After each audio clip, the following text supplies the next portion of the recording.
Maka satu saat Anda yang duhai menyekolahkan anak-anaknya ke pesantren, Anda yang sekarang bergelut dengan perjuangan untuk menjadikan anak Anda penghafal Al-Quran, demi Allah saya katakan, kerja keras Anda, investasi tenaga, waktu, ajak ke taklim, satu saat ketika anak Anda sudah bisa menghatamkan Al-Quran, dan di ujung lisannya dia mengatakan minal jinnati wan nas, Anda seakan-akan mendapatkan anugerah yang tidak pernah dibeli dengan uang, yang tidak pernah terbeli dengan uang. Hanya air mata yang keluar dalam diri Anda. Dan itu luar biasa. Dan kebahagiaan terbesar saat dia kemudian datang di akhirat membawa mahkota. Lantas Anda diperkenalkan kepada semua makhluk di langit dan di bumi dengan mahkota yang dilekatkan di tangan anak Anda langsung di kepala Anda. Demi Allah saya katakan, sepulang dari haji beberapa waktu yang lalu, di sekolah kami di tingkat TK itu ada orang tua yang luar biasa. Dia punya cita-cita akhirat, bukan cuma dunia. Maka anaknya disiapkan jadi penghafal Quran. Ayahnya bekerja, ibunya mulai mengantar kemudian anaknya, memelihara, merawat dia pulang pergi sekolah.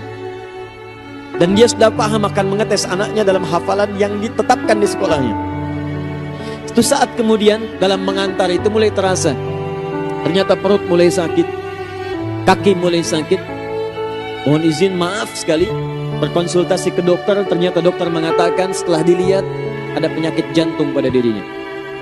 Sebagian sudah bocor, sudah menjalar kemana-mana dan mesti dirawat di rumah sakit. Teman-teman Anda tahu, dalam sakitnya itu masih mengamati pendidikan anaknya, meminta Gojek kemudian untuk mengantarkan ia sekolah, bahkan memonitor sampai di surat apa dia kemudian menghatamkan Qurannya. Dan dalam sakitnya dia telah menyiapkan hadiah terindah untuk anaknya. Dia siapkan mainan, dia tanyakan pada guru. Satu saat di hari Jumat yang indah itu, pada jam 2 siang, anaknya diantar oleh bapaknya. Anak yang usia 5 tahun itu, yang diinfokan dari sekolah dia sudah menghatamkan juz 30-nya. Ibunya ingin mendengar kemudian hafalan Qurannya. Teman-teman, ini kisah nyata.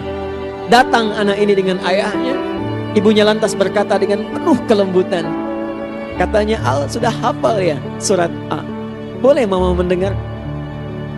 Tersipu malu ia kemudian ingin berkata, tapi keluar kalimat yang sangat luar biasa, mama ayo semangat, mama sembuh ya, mama sehat ya. Allahu Akbar.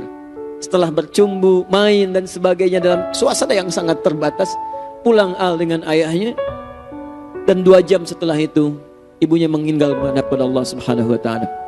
Ibunya meninggal menghadap kepada Allah dengan status sebagai pejuang untuk bisa mendidik anaknya sebagai ahli Al-Quran. Berapa hari kemudian ditekan tulisan yang kembali kepada ibunya. Ternyata saat divonis itu dia sadar waktunya mungkin tidak lama. Dia menuliskan kalimat, Al, nanti kalau menyusul mama, selesaikan Qurannya ya. Kamu mesti pulang lebih baik daripada mama, dan pakaikan nanti mama mahkota saat kembali kepada Allah Subhanahu wa ta'ala. Ini mama sudah siapkan hadiah sebagai hadiah bagi Al yang telah menghatamkan juz 30 itu. Anak itu difoto dengan hadiahnya, senyumnya kemudian sumringah, tapi dia tidak tahu bahwa seorang ibu hebat telah menanti dia untuk dipakaikan mahkota di kepalanya dengan Allah Subhanahu wa ta'ala. Saya ingin katakan kepada Anda, surat yang dibacakan tadi dalam salat Isya memberikan gambaran kepada kita untuk memilih. Kalau Anda mau jadi ahli dunia, silahkan. Tapi satu saat di akhirat nanti akan ada orang-orang yang dibahagiakan oleh Allah Subhanahu wa ta'ala lebih daripada urusan dunia kita. Seperti Nabi Yusuf diisyaratkan dengan penuh kebahagiaan membahagiakan orang tuanya. Maka itu pilihan bagi kita, duhai para orang tua. Muliakan anak Anda saat ini dengan mendekat kepada Allah. Satu saat Anda akan alirkan air mata, bukan tangisan, tapi sebagai kebahagiaan karena anak Anda bisa memberikan yang terbaik di hadapan Allah Subhanahu wa ta'ala.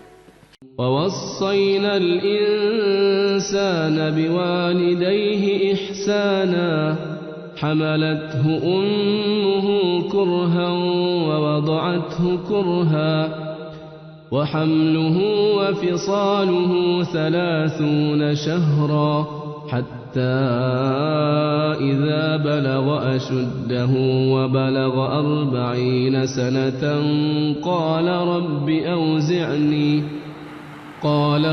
أوزعني أن أشكر نعمتك التي أنعمت علي وعلى والدي وأن أعمل صالحا ترضاه وأصلح لي في ذريتي إني تبت إليك وإني